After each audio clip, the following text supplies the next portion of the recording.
함께 보실 말씀 로마서 8장 5절에서 7절 우리 한 목소리로 같이 읽겠습니다. 시작.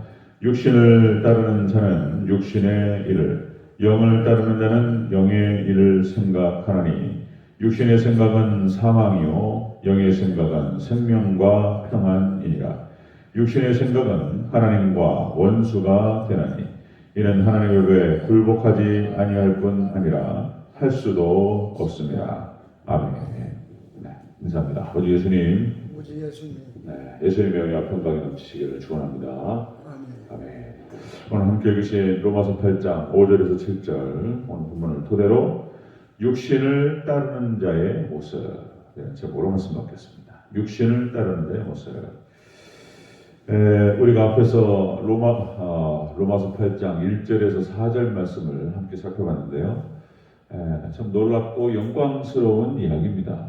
그것이 로마서 8장 1절에서 4절 말씀은 6장에서 연결되는 7장 세 사람이 누구인가, 그리고 7장의 율법의 기능과 한계에 대해서 설명하면서 사실상 6장에서 연결되는 7장의 결론이었습니다. 결론. 8장 1절부터 4절 너무나 은혜스럽고 너무나 영광스러운 이야기였습니다. 다시 한번 말씀드리면요. 자, 그리스도 예수 안에 있는 자의 축복이 무엇이냐? 예수님 안에 있는 자의 축복은 첫 번째, 죄와 사망의 법에서 해방되었다. 그리고 두 번째, 예수님 그리스도 예수 안에 있는 자의 축복, 두 번째는 예수님 안에 있는 생명의 성령의 법 안에 거하게 되었다. 그리고 세 번째, 예수님 안에 있는 축복, 더 이상 정죄를 받지 않고 심판받지 않는다. 이런 얘기요. 그 다음에 우리가 어제 살펴봤던 율법은 할 수 없으나 하나님께서 하시는 일이 무엇이냐. 첫 번째가 예수님을 보내주신다. 그리고 두 번째, 예수님을 통해서 우리의 죄를 대속하신다. 그리고 하나님께서 하시는 세 번째는 우리 안에서 율법의 요구를 이룰 수 있도록 그렇게 도와주신다. 이런 얘기였죠. 자, 오늘부터 또 연결되는 말씀, 이제 이렇게 해서 이제 7장에서 연결되는 결론을 딱 얘기하고 8장 5절부터 새로운 대목으로 들어가는데요. 자, 이 또한 이것도 지금 사도 바울은 예수님 안에 있는 모든 자는 구원이 확실하다라고 하는 사실을 증명해 가기 위해서 논쟁을 시작합니다. 여러분들, 우리 예수님 안에 있는 자는 확실한 구원이 있는 줄로 믿습니다. 확실하게 우리의 구원은 확실하다. 자, 그러면서 이제 육적인 그리스도인과 그리스도인과 일반 이방인들, 비그리스도인들을 지금 비교하고 있습니다. 지금 5절부터 하는 이야기가 뭐 육적인 그리스도인, 영적인 그리스도인 이렇게 해서 비교하는 것이 아니고요. 극명하게 갈려요. 자, 이 비교는 그리스도인과 일반인, 이방인을 비교하는 것입니다. 자, 그 내용들을 좀 살펴가도록 하겠습니다. 자, 육신을 따르는 자의 모습, 이방인들을 말하는 것이죠. 육신을 따르는 자의 모습. 첫 번째로 육신의 일을 한다는 것입니다. 육신의 일을 한다. 5절 초반부를 같이 읽겠습니다. 시작. 육신을 따르는 자는 육신의 일을, 아멘. 육신을 따르는 자는 육신의 일을 생각한다.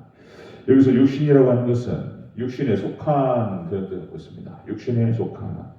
자, 이것은 또다시 육신에 속했다라고 하는 것은 애굽의 노예 상태, 죄의 노예 상태, 여기에 속했다는 뜻입니다. 여기. 그래서 애굽의 노예 상태에서 출애굽을 하지 못하고 거기서 해방되지 못하고 자유롭지 못한 이런 상태. 그리고 죄의 노예 상태, 죄의 영역에 갇혀가지고 죄의 지배 아래 있으면서 그렇게 시키는 대로 할 수밖에 없는 노예예요, 노예. 끌려다니는 거예요. 그렇게 철저하게 죄에 의해서 지배되는 육신과 세상에 의해서 지배되는 모습. 자, 빌립보서 3장 19절에서 이렇게 표현합니다. 자, 그들의 마침은 멸망이요, 그들의 신은 배요, 그들의 신 우상은 배만 위한다는 거예요.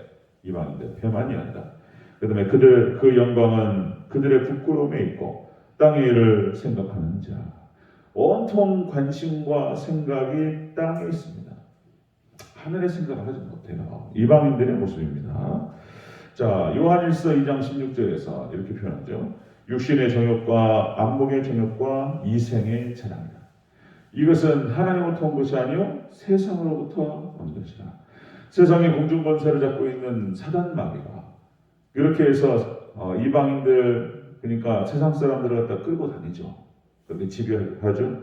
그래서 육신의 정욕과 안목의 정욕과 이생의 자랑으로. 그런데 또 한편에서는 우리 그리스도인들 세 사람이라고 얘기하시는 그리스도인들도 이렇게 출애굽하기 전에 애굽의 노예 상태에서 벗어나기 전에 옛사람의 모습이 나타난다는 거예요. 자, 옛사람의 모습 우리 안에 있습니다.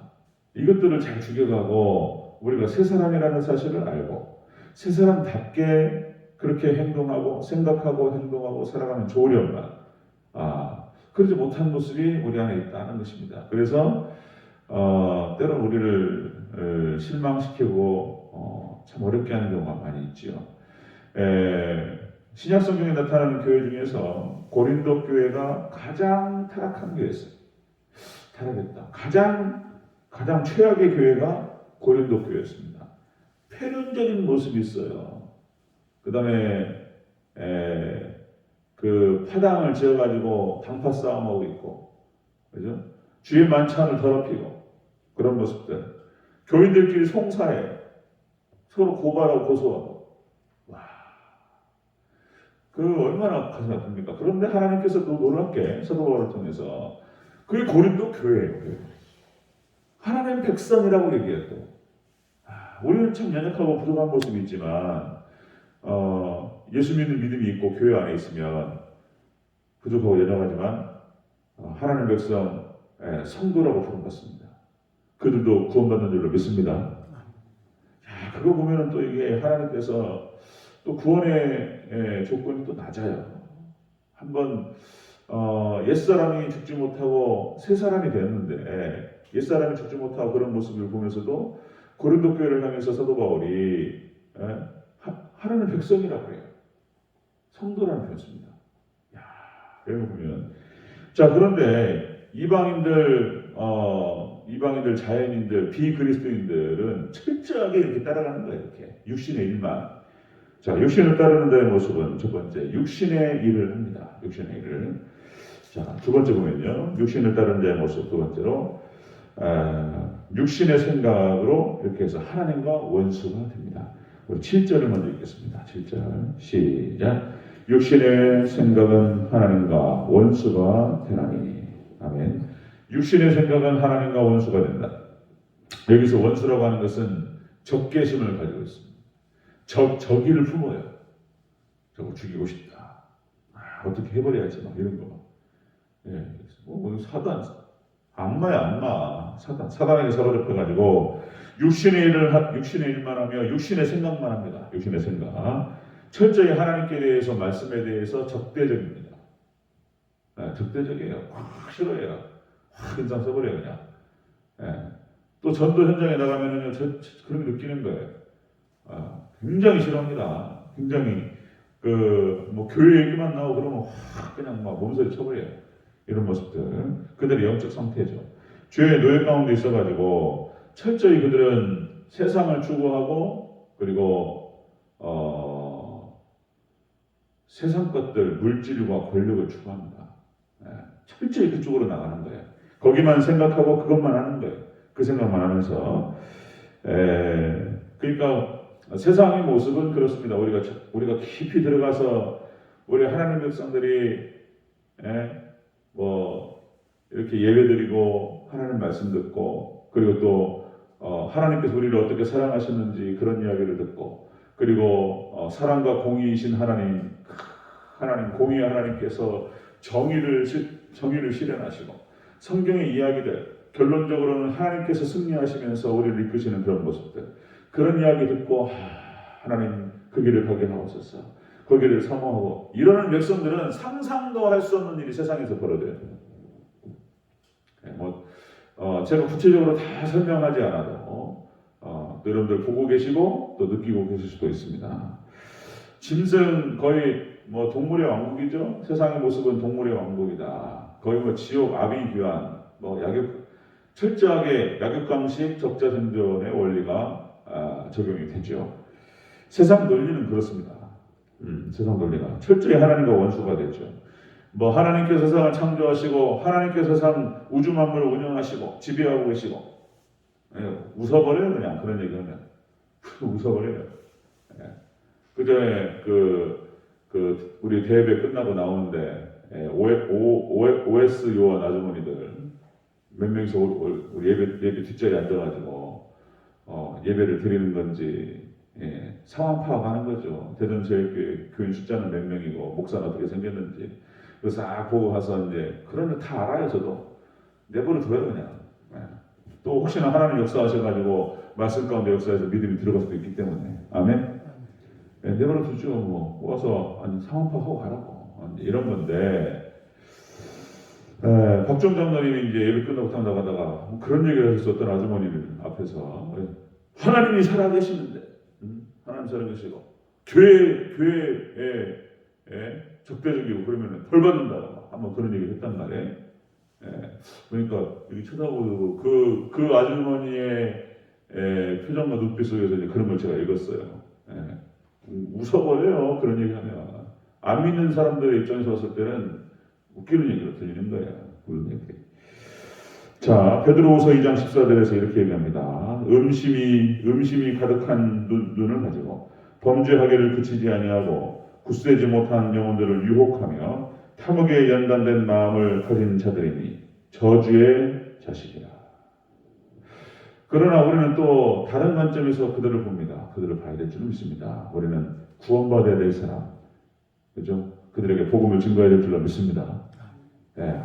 불쌍하고 연약하다, 어리석다 이런 감정으로. 자, 세 번째 보겠습니다. 육신을 따르는 자의 세 번째는 결국엔 사망의 일입니다. 자, 6절을 읽겠습니다. 6절 시작. 육신의 생각은 사망이요. 아멘. 육신의 생각은 사망이다. 육신의 생각을 하고 육신의 일만 하고 그리고 하나님과 원수가 되고, 그죠? 육신만 추구하고 세상만 추구하고, 그죠? 철저하게 그렇게 가다가 사망하는 것입니다. 로마서 6장 21절에서 그때 너희가 무슨 열매를 얻었느냐? 이제는 너희가 그 일을 부끄러워하나니 이는 그 마지막이 사망이니라. 결국은 사망으로 끝나는 거예요. 육신의 생각은 그런 것입니다. 하나님과 원수가 되고, 그리고 여기서 생각이라고 하는 표현이 프로레오가 이게 무슨 뜻이냐면 육신을 훈련하다 그런 뜻이에요. 육신을 훈련하고 육신의 흥미가 있고 육신의 애정을 가지고 그런 뜻이에요. 육신의 생각이라는 것이 관심과 애정, 열정이 온통 육신인 거예요. 육신의 만족하고자 하는 것입니다. 철저히 세상을 향해서 움직입니다. 그죠? 세상을 향해서. 세상을 얻는 것이 무엇을 얻는 것입니까? 세상을 얻는다라고 하는 것은 세상을 얻기 위해서 막 분주하게 움직이죠. 온통 마음과 관심이 세상을 얻는 것. 결국 물질입니다. 돈이에요, 돈. 돈을 갖는 것, 권력을 갖는 것, 뭐 이런 거죠. 역시 일만하게 뿌리가 될 줄로 믿습니다. 일만하게 뿌리가 됩니다. 세상을 사랑하는 것이, 돈을 사랑하는 것이. 자, 세상성. 그 논리를 따라가면 또 그것도 일리가 있어요. 우리는 또 세상도 알아야 돼요. 그래야지 우리 안에 있는 세상성과 이것들을 걷어낼 수가 있습니다. 이것들로 우리가 지혜가 필요해요. 우리 안에 세상성도 또 우리가 알 필요가 있어요. 이것도 세상성.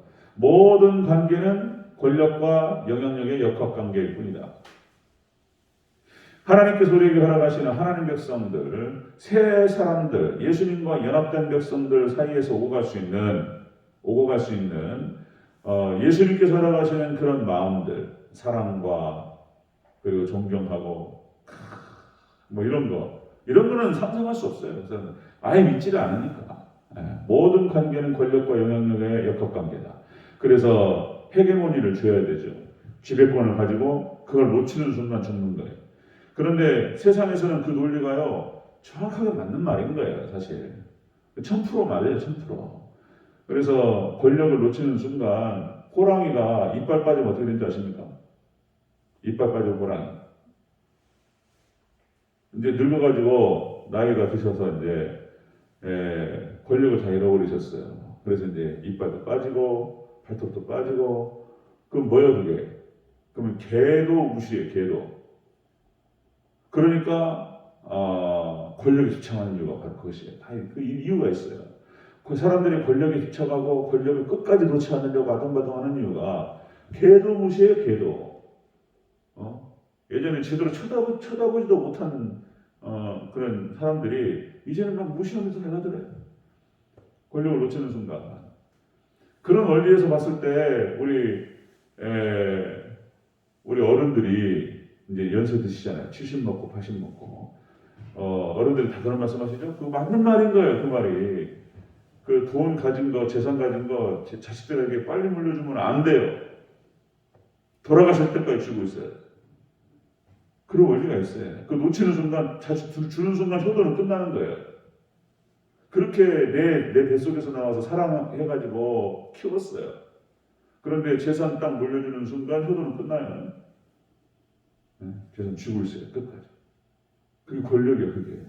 그게 세상 논리를 따지면 그것도 알아야 돼요. 그것도 필요합니다. 그런 경우 하도 많이 보니까 내 자식도 그래요. 내 자식도 내 아들, 내 딸도 마찬가지. 거기에 뭐 내 아들은 안 그래. 내 딸은 안 그래.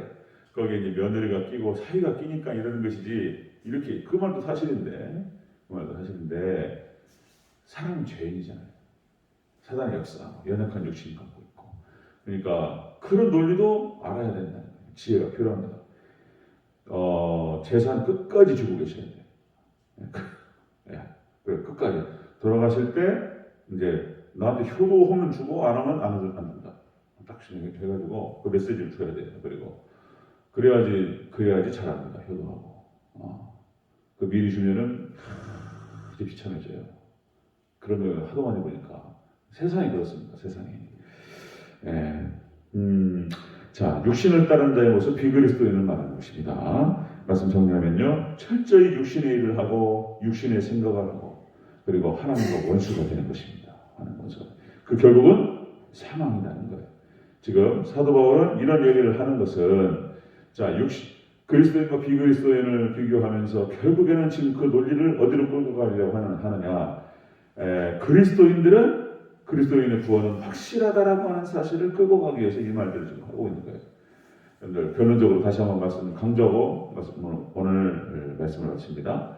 하나님 백성들 그리스도인들은 하나님께서 우리에게 허락하신 그 구원은 절대로 흔들리지 않고 확실한 줄 믿으시기를 축원합니다. 그거를 8장에서 계속 설명한 겁니다. 8장에서 사도 바울이 그것을 선포해요. 이거 하나님 말씀이신 줄로 믿습니다. 여러분들 다른 거 없습니다. 역시 예수님 안에서 참된 평안과 기쁨을 누리시기를 주의 이름으로 축원합니다. 아멘. 기도하겠습니다.